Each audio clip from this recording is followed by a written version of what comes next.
Have you ever felt like you were standing at a crossroads, desperately waiting for a sign, but all you heard was silence? Or worse, you heard so many conflicting voices in your head that you didn't know which one to trust. In a world full of noise, identifying the frequency of the divine is the most important skill you can ever develop. But it isn't always a thunderclap from the sky. Sometimes, the most dangerous thing isn't the silence. It's a voice that sounds right, but leads you the wrong way. How do we tell the difference between a divine calling and a dangerous deception?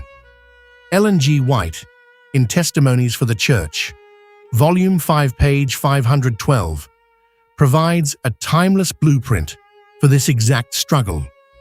She identifies 3 specific channels God uses to speak to us. To hear God clearly, we must look at the 3 ways He reveals His will. Here is what the text says. There are 3 ways in which the Lord reveals His will to us, to guide us, and to fit us to guide others. How may we know His voice from that of a stranger? How shall we distinguish it from the voice of a false shepherd? God reveals His will to us in His Word, the Holy Scriptures. This is our primary filter. The Bible is the steady, unchanging North Star.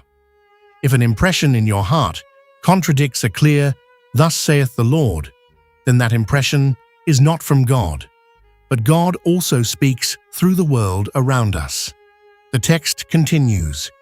His voice is also revealed in His providential workings, and it will be recognized if we do not separate our souls from Him by walking in our own ways, doing according to our own wills, and following the promptings of an unsanctified heart, until the senses have become so confused that eternal things are not discerned, and the voice of Satan is so disguised that it is accepted as the voice of God.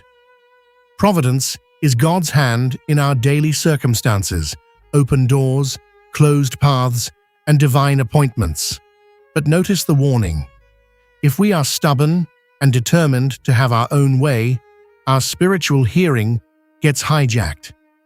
We become so focused on what we want that we mistake the enemy's whispers for God's approval.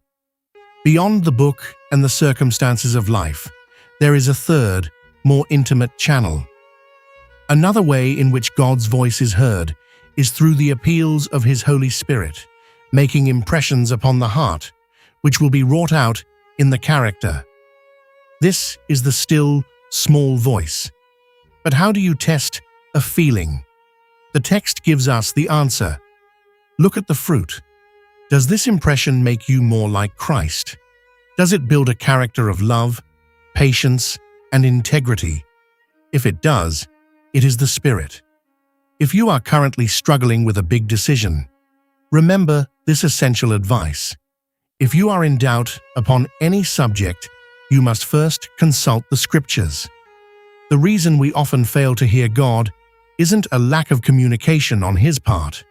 It's a lack of surrender on ours. If you have truly begun the life of faith, you have given yourself to the Lord to be wholly His, and He has taken you to mold and fashion according to His purpose, that you may be a vessel unto honor. You should have an earnest desire to be pliable in His hands and to follow whithersoever He may lead you. You are then trusting Him to work out His designs, while at the same time you are cooperating with Him by working out your own salvation with fear and trembling. You, my brother, will find difficulty here because you have not yet learned by experience to know the voice of the Good Shepherd, and this places you in doubt and peril. You ought to be able to distinguish His voice. Hearing the Good Shepherd is an experience learned over time. It requires a heart that is pliable, soft enough to be moved, and humble enough to be corrected.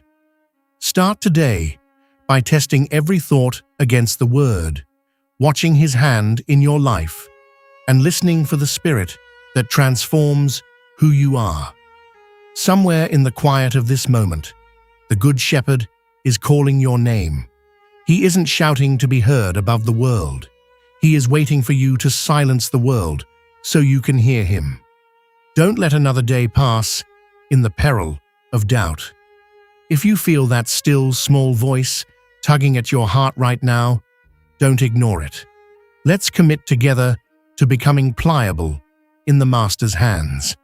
Because once you truly recognize his voice, you will never want to follow a stranger again.